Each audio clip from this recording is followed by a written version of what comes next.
Side Hustle School listeners, welcome to a new episode. My name is Chris Guillebeau. So glad you're tuning in from wherever you are in the world. Hopefully I'll get a chance to meet many of our listeners this year as I will be touring again in August and September. More details on that as we get closer. But for now, today's episode is part of a feature we've been doing called Your First $1,000. Now, as you might guess, or you might know if you've been around for a while, it's all about how someone makes their first $1,000. How did they get to that point? Not their first $100,000 or their first $1 million, their first $1,000. In fact, today we're going to go to the UK, so I should say pounds, first 1,000 pounds. Wow, I have to relabel the whole segment. Let's not do that. Let's go with $1,000, okay? But, same difference. How do you make money for the first time? And this feature comes to us from Ben. Ben is in London. He is a walking tour guide. Well, he is a tour guide. Well, he's a guide leading walking tours. I got to figure these things out before I tell you. He's a tour guide leading walking tours in London. He leads these tours only on weekends, brings in an extra 2,500 pounds. That's about $3,000. So I guess pounds are better in this way. An extra $3,000 a month leading these tours only on weekends. But of course, how did he get going? How did he make it happen? How did he start London walking tours? Let's hear it from Ben. I'll have a quick wrap up at the end. The simple.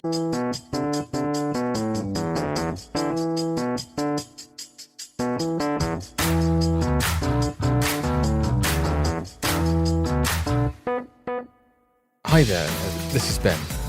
I've always loved exploring new cities and learning about their history and culture, so when I moved to London for work, I was excited to dive in and discover all that the city had to offer. I spent my weekends visiting museums, walking through neighbourhoods and chatting with locals to learn more about the city's rich history. One day, a friend mentioned that she was helping a friend with a walking tour company in the city.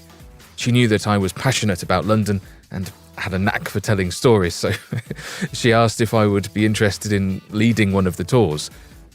I was a bit hesitant at first. I didn't have any experience and wasn't sure if I would be able to keep a group of strangers entertained for an entire afternoon. But I decided to give it a shot and signed up to lead my first tour on a sunny Saturday morning. I spent the week leading up to the tour researching and preparing, trying to come up with interesting tidbits and facts about the city's history. On the day of the tour, I met my group of 10 tourists at the designated starting spot and set off on our journey. To my surprise, the tour went off without a hitch. The group was engaged and asked lots of questions, and I was able to keep them entertained with my stories and insights about the city. At the end of the tour, several members of the group thanked me and said they had a great time. Encouraged by the success of my first tour, I decided to try offering my own. I began to build up a small but loyal group of customers who enjoyed them and recommended them to their friends and family. I even started to receive positive reviews online, which helped attract new customers. As my tour business grew, I started to learn more about the city and its history. I discovered new neighbourhoods and landmarks that I had never explored before, and I learned a lot about the city's heritage. One of my favourite stories from the early days leading tours was about the time I took a group to see the Tower of London.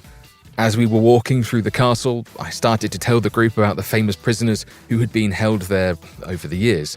Just as I was getting to the part about Sir Walter Raleigh, one of the tourists interrupted me and asked, "Wait, wasn't he the guy who brought potatoes to Ireland?" I was a bit taken aback by the question. I had never heard that Sir Walter Raleigh was responsible for introducing potatoes to Ireland.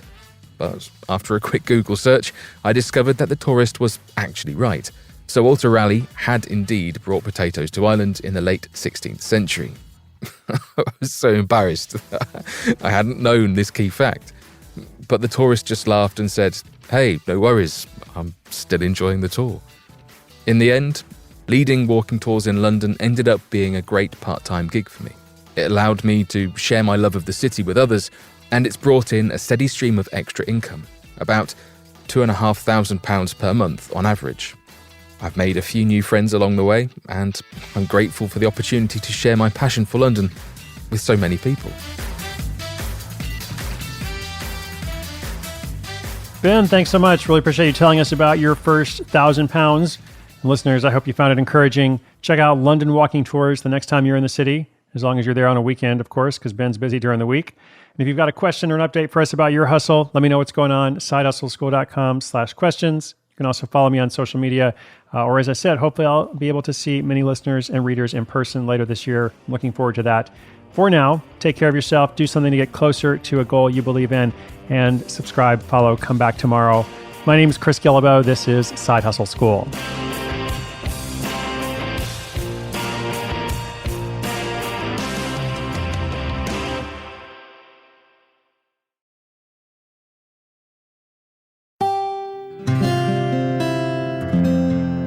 From the Onward Project.